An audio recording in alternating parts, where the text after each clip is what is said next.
As a Warlock, would you want to manipulate time with help from the future?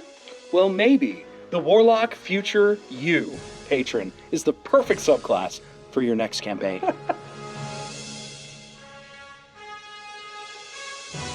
What's going on, YouTube? I'm the Mind Flayer Slayer from the future. Marty! And I'm Dr. DM, or Doc DM. And today we're going to cover probably one of the most flavorfully unique partnered contents that you can play at your table right now. This is the Future You Patron. It's you from the future being your patron and giving you spells as a Warlock. This is mind-blowing. So powerful in the future that you can manipulate the midichlorians to create you as a patron. Okay, so let's get in our DeLorean and find out what this subclass does for you. 1.21 kilowatts! At level 3, Future You spells, the magic of your patron. You mean you in the future? Yes, me in the future. Me now.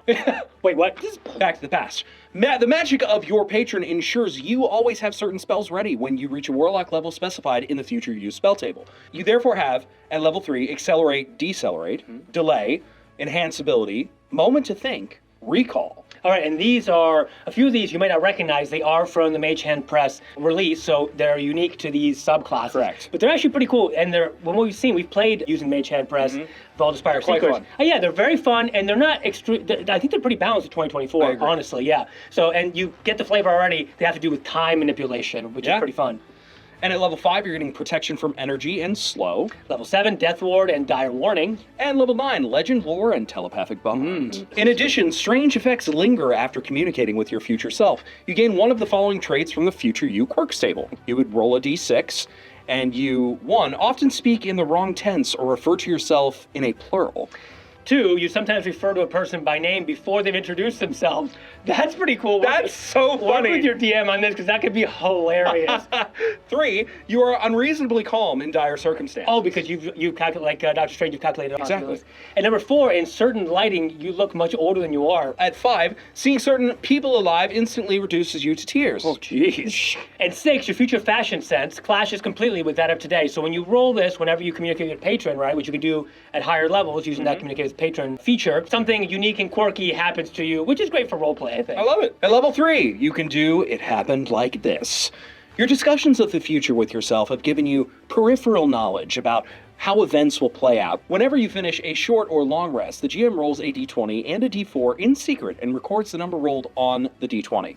The GM tells you the recorded d20 roll unless they roll a 4 on the d4. In that case, they lie about the recorded d20 roll. Oh, so this is kind of like Portent dice, but with a twist? I love this. Wow. Because you can then replace any d20 test made by you or a creature you can see with the recorded d20. Now, however, it could be a lie, though. It could be a lie. There's no action required, and you must choose to do so before the roll. If the GM lied about the roll, they inform you of the actual recorded d20 roll only after you replace it with the test. So that's like your future knowledge is maybe not as certain as you may think. Sure. Because multiple timelines. Butterfly effects. Interesting. And at level 6, I could do with fewer scars.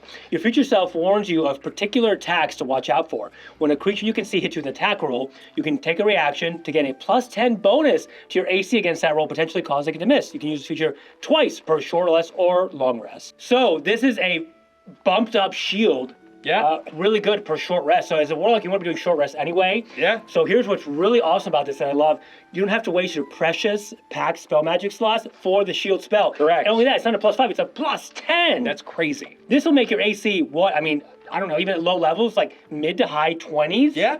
Oh, because you're seeing the future just like... This is awesome. Very good feature. 2 per use on the short rest. Yeah, it's incredible. very good. Level 10, Expect an Ambush. You have advantage on initiative rolls and resistance to all damage on the first round of combat? Oh my god. Okay, honestly, like, whoa, this might be the way to play a really heavy Warlock that uses frontline combat. Oh my goodness, that's right, because you have the survivability with the built-in so much future survivability. yourself. Oh, interesting. And the ways to manipulate yourself and the enemies around you with your spell list.